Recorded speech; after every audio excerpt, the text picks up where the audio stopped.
শিৱসাগৰত মুখ্যমন্ত্ৰীয়ে নিৰ্বাচন খেলিলেও বেয়াকৈ পৰাজিত কৰিব অখিল গগৈয়ে। থাউৰা সমষ্টিৰ প্ৰাক্তন বিধায়ক কুশল দুৱৰীয়ে নহয়, মুখ্যমন্ত্ৰী অথবা মন্ত্ৰী পীযুষ হাজৰিকা নাইবা বিজেপিৰ ৰাজ্যিক সভাপতিক শিৱসাগৰত নিৰ্বাচন খেলাৰ বাবে অপেন চেলেঞ্জ অখিল গগৈৰ। শিৱসাগৰত ইলেকশ্যন খেলিবলৈ মোৰ বিৰুদ্ধে হিমন্ত বিশ্ব শৰ্মা আৰু হিমন্ত বিশ্ব শৰ্মা নাহিলেও অন্তত পীযুষ হাজৰিকা আহক, বিজেপি সভাপতি আহক, নহ'লে মই হিমন্ত বিশ্ব শৰ্মাক থিয় হৰুৱাই দিম। অখিল গগৈয়ে জনোৱা মুকলি প্ৰত্যাহ্বানৰ পাছতেই ৰাজ্যৰ ৰাজনীতিত সৃষ্টি হৈছে ক্ৰিয়া প্ৰতিক্ৰিয়াৰ। ২৬ৰ নিৰ্বাচনত শিৱসাগৰ সমষ্টিত পৰাজয়ৰ আগজাননী পাই অখিল গগৈয়ে আবুল তাবুল বকিছে বুলি শাসক পক্ষৰ কটাক্ষ। মাজত মাত্ৰ ৩টা মাহ, তাৰ পাছতেই ৰাজ্যত অনুষ্ঠিত হ'ব বিধানসভা নিৰ্বাচন। আৰু নিৰ্বাচনৰ দিন যিমানেই চমু চাপিছে, সেই অনুপাতে ৰাজনৈতিক নেতাৰ মুখতো বৃদ্ধি পাইছে মুখ চুপতি, কথাৰ কটাকটি। দেওবাৰেও সেই সন্দৰ্ভতেই অখিল গগৈক সাংবাদিকৰ প্ৰশ্ন। শিৱসাগৰ সমষ্টিত অখিল গগৈৰ সন্মুখত NDAৰ মিত্ৰজোঁটৰ প্ৰাৰ্থী হিচাপে থিয় কৰোৱাব থাউৰা সমষ্টিৰ প্ৰাক্তন বিধায়ক কুশল দুৱৰীক। পিছে কুশল দুৱৰী হেনো কোনো প্ৰত্যাহ্বানেই নহয় অখিল গগৈৰ বাবে, যাৰ বাবে মুখ্যমন্ত্ৰী অথবা মন্ত্ৰী পীযুষ হাজৰিকা অন্যথা বিজেপিৰ ৰাজ্যিক সভাপতি দিলীপ শইকীয়াক নিৰ্বাচন খেলাৰ প্ৰত্যাহ্বান অখিল গগৈৰ।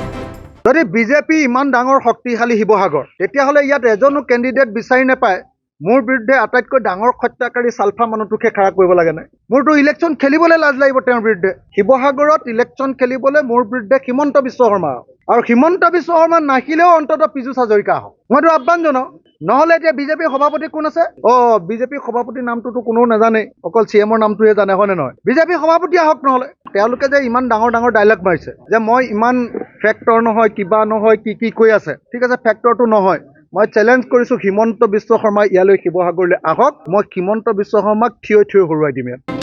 ইমানেই নহয়, কুশল দুৱৰীক এইবাৰ ব্যক্তিগত আক্ৰমণৰ লক্ষ্য কৰি অখিল গগৈয়ে পুনৰ ক'লে, মই ক'বলৈ বেয়া পাওঁ, অসমৰ মুখ্যমন্ত্ৰীয়ে নিজে দুগৰাকী বিয়া পাতিব নোৱাৰা আইন আনিছে, কিন্তু মোৰ বিৰুদ্ধে যিজন কেণ্ডিডেট খাৰা কৰিব খুজিছে তেওঁ কেইগৰাকী বিয়া পাতিছে আপোনালোকে নিজে খবৰ কৰি লওক। আমিতো পৃথিৱীত কেতিয়াও দুগৰাকী বিয়া পতাৰ কোনো মানুহকে আমি প্ৰশ্ৰয় নিদিওঁ, দুগৰাকী বিয়া পাতিলেও আমাৰ ওচৰলৈ আহিব নোৱাৰে। কিন্তু শিৱসাগৰৰ নিচিনা ঐতিহাসিক বিধানসভা সমষ্টিত হিমন্ত বিশ্ব শৰ্মাই যিগৰাকী কেণ্ডিডেট খাৰা কৰিব খুজিছে তেওঁৰ কেইগৰাকী বিয়া পতা, এতিয়া কেইগৰাকী তেওঁৰ ৱাইফ আছে, আগৰ পত্নীক তেওঁ ডাইভৰ্চ দিলে নে নাই, আৰু তাৰ পাছত এতিয়া কেইগৰাকীৰ লগত তেওঁ থাকে, শিৱসাগৰৰ প্ৰত্যেকজন মানুহে গম পায়।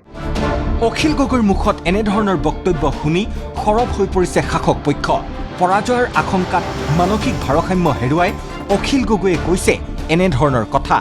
পূৰ্বতে কুশল দুৱৰী ৰাজনৈতিকভাৱে ঘূৰ শত্ৰুস্বৰূপ হ'লেও বৰ্তমান সময়ত সতীৰ্থক কৰা এই আক্ৰমণৰ বাবে সুশান্ত বৰগোহাঁয়ে ক'লে, কুশল দুৱৰী ডাঙৰীয়াই শিৱসাগৰখন যিমান ভালকৈ চিনি পায়, অখিল গগৈ তাৰ আধাও চিনি নাপায়। শিৱসাগৰত এইবাৰ হৰাটো নিশ্চিত, আৰু এই হৰাৰ ভয়তে তেওঁ আজি মানসিক ভাৰসাম্য হেৰুৱাই পেলাই এনেধৰণৰ কথাবিলাক আৰম্ভ কৰিছে। নিজকে তেওঁ এজন শক্তিশালী ৰাজনীতিবিদ একেবাৰে মুখ্যমন্ত্ৰীৰ লগত তুলনা কৰিবলৈ বিচাৰিছে, যিটো একেবাৰে দৃষ্টিকটু। আপুনি যদি আজি শিৱসাগৰত যায়, শিৱসাগৰখন এনেধৰণৰ অৱস্থাত হৈছে, উন্নয়নৰ বোলা নামটো লোৱা নাই। শিৱসাগৰ আজিৰ দিনত এটা কলংকিত অধ্যায় বুলি ক'ব লাগিব এই অখিল গগৈ ডাঙৰীয়াৰ যোৱা সময়ছোৱাত। শিৱসাগৰবাসীয়ে প্ৰত্যাখ্যান কৰিব বুলি জানিয়েই সলনি হৈছে অখিল গগৈৰ আচৰণ। কাৰণ সমষ্টিবাসীৰ লগত থকাৰ বিপৰীতে কিছুমান বিশেষ অঞ্চলত থকাৰ পৰিণাম সমাগত নিৰ্বাচনত ভুগিব লাগিব অখিল গগৈয়ে। কটাক্ষ বিজেপি বিধায়ক হেমাংগ ঠাকুৰীয়াৰো। ২৬ত তেওঁ কোনো প্ৰকাৰে তেওঁ বিধানসভাত আহিব নোৱাৰে। সমষ্টিবাসী ৰাইজৰ লগত থাকিব এৰি তেওঁ বিশেষ অঞ্চল কিছুমান পৰিভ্ৰমণ কৰিলে, বিশেষ অঞ্চলবিলাকৰ ৰাইজৰ লগত থাকিল। ক'ৰবাত কেতিয়াবা ধুবুৰীত দেখিব, ক'ৰবাত বৰপেটাত দেখিব, ক'ৰবাত বিশেষ বিশেষ অঞ্চলৰ ৰাইজৰ লগতে তেওঁ থকা পৰিলক্ষিত হ'ল, আৰু সেইটো কাৰণে শিৱসাগৰবাসী ৰাইজে তেওঁক কেতিয়াবাই প্ৰত্যাখ্যান কৰিছে। অৱশ্যে অখিল গগৈয়ে জনোৱা এই প্ৰত্যাহ্বানৰ কি প্ৰতিক্ৰিয়া দিয়ে মুখ্যমন্ত্ৰীয়ে, সেয়াহে শুনিবলগীয়া হ'ব।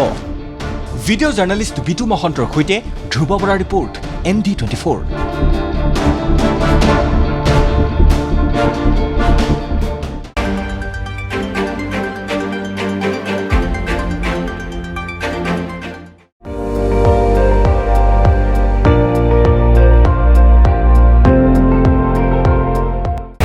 আপুনি চাই আছে ND24, সৰ্বশ্ৰেষ্ঠ নহয়, সৰ্বোত্তমৰ দৌৰত।